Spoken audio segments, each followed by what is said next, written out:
Let me explain something to you. What's going on, everybody? To my, that's life.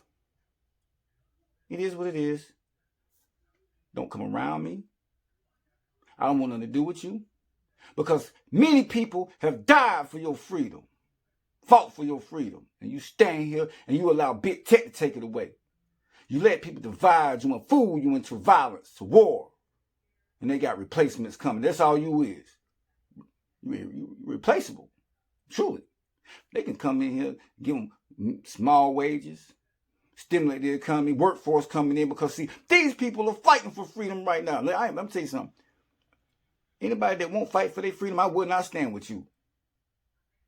But anybody that'll fight for their freedom, I will stand with them any day.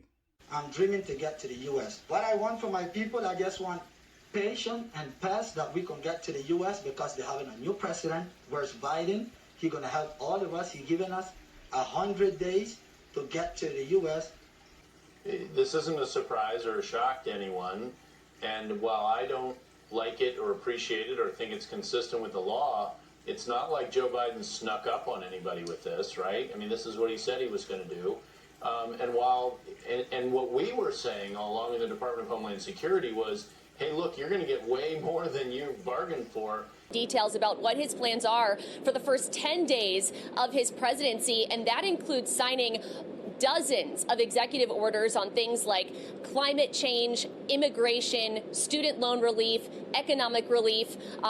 Over those 10 days. That's according to a memo that the transition released from incoming White House Chief of Staff Ron Klain. Are we expecting too much too soon from the new president, or is it going to deliver first day on these topics?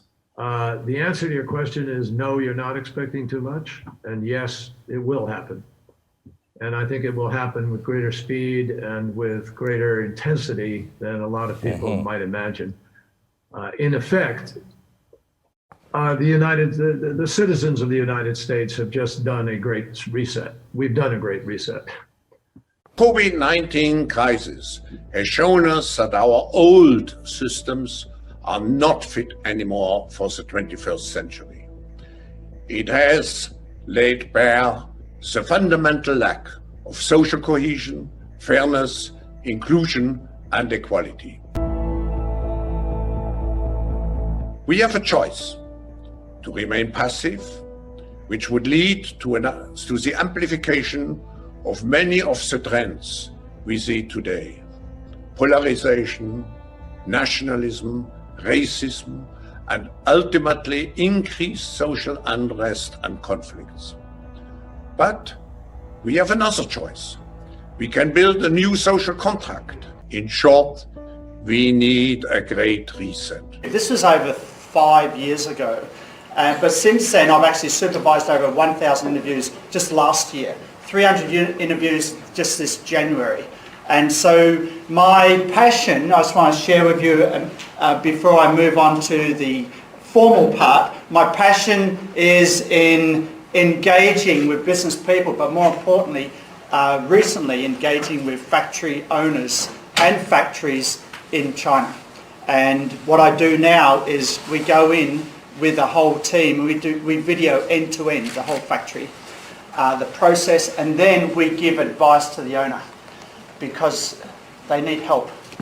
And we need to see this whole arrangement where we've got buyers coming from the West, engaging with suppliers in China, and they just see, okay, the supplier is someone we outsource to. But the future is that the suppliers are people that we need to partnership with, work with, and help them to innovate. And that's the only future I see. We need to be aware as we move forward, because as things heat up here and get really ugly, it may not be quite so obvious for us. Because as they attempt with their one world government that they're going to try, they are going to put a one world religion in. It's all worked out. They've got it all figured out. They have for years, so this isn't anything that's brand new. They just haven't put it into place yet.